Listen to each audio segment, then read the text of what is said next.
तैयार करेंगे, है ना, संदेश तैयार करेंगे, वो किस तरह से आप तैयार करेंगे उसका नियम इसमें दिया हुआ है।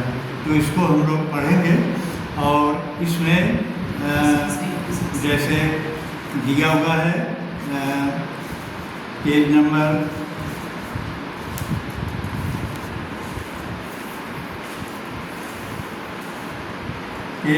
जो दिया है 15, पेज नंबर 15 से हम लोग देंगे। और पेज नंबर 15 से सबसे पहले इसमें दिया हुआ है जो इस किताब का जो प्रस्तावना है ना, प्रस्तावना इस किताब का दिया हुआ है। और उस प्रस्तावना में सबसे पहले है परमेश्वर के वचन की सामर्थ, है ना। जानते हैं पहले के लिए सामर्थ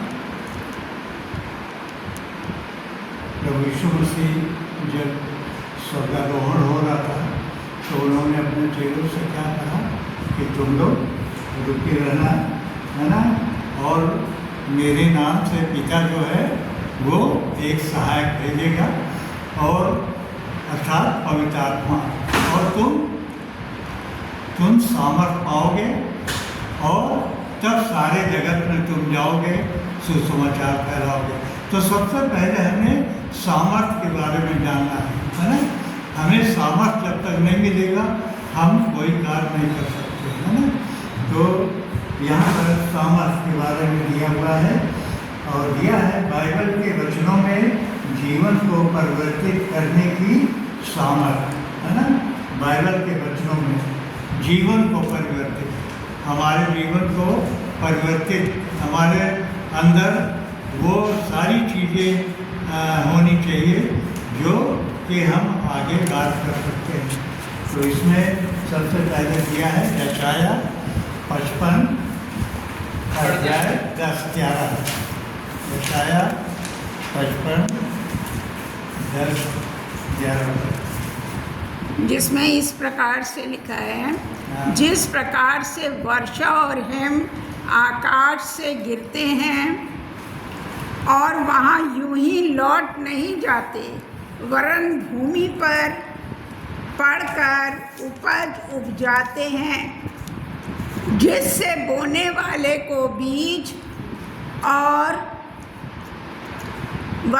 क्या होता है, खाने वाले को रोटी मिलती है। देखिए परमेश्वर का वचन हमें क्या कह रहा है, उसी प्रकार से मेरा वचन होगा। किसका वचन? परमेश्वर का वचन जो मेरे मुख से निकलता है वो व्यर्थ ठहर कर मेरे पास ना लौटेगा। जो परमेश्वर का वचन है वो व्यर्थ नहीं जाता। ये नहीं कि परमेश्वर ने बोला है तो वो अगर ग्रहण नहीं कोई कर रहा है तो परमेश्वर के पास वापस नहीं जाएगा, परंतु जो मेरी इच्छा है उसे वो पूरा करेगा।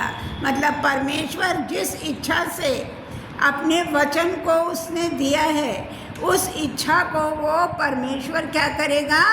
पूरा करेगा। और जिस काम के लिए मैंने उसको भेजा, मतलब परमेश्वर ने अगर हमको और आपको चुना है तो वो हमें अपने कामों में प्रयोग में लाएगा, है ना। ये हमें ये से पता चलता है, उसे वो सफल करेगा। और जब हम ये ट्रेनिंग की बात कर रहे हैं तो ये ट्रेनिंग, ये प्रशिक्षण हमें ज़रूर सफल बनाएगा ताकि हम परमेश्वर के वचन को लोगों तक पहुंचाने वाले हो सकें। इसमें देखिए ये जो भी पढ़ा गया और आपने बताया, इसमें और भी बहुत चीज़ें आपको और भी इसकी व्याख्या और भी मालूम हो सकती है। आप जैसे देखिए किसान है, खेत में काम करता है तो प्रभु क्या है? बरसात देता है, पानी देता है ना, और पानी आकर के खेत को उपजाऊ बनाता है ना। और वो पानी जब उपजाऊ बना देता है तो फसल उगता है ना। और जब वो फसल उग जाता है तो वो लोगों के जीवन के लिए, लोगों के लिए, भोजन के लिए वो तैयार होता है वो फसल। और वो पानी जो है नीचे ही नहीं रह जाता है, वो फसल को उपजाऊ फसल को उगा करके फिर वो पानी ऊपर चला जाता है। वो पानी आया और फिर काम करके ऊपर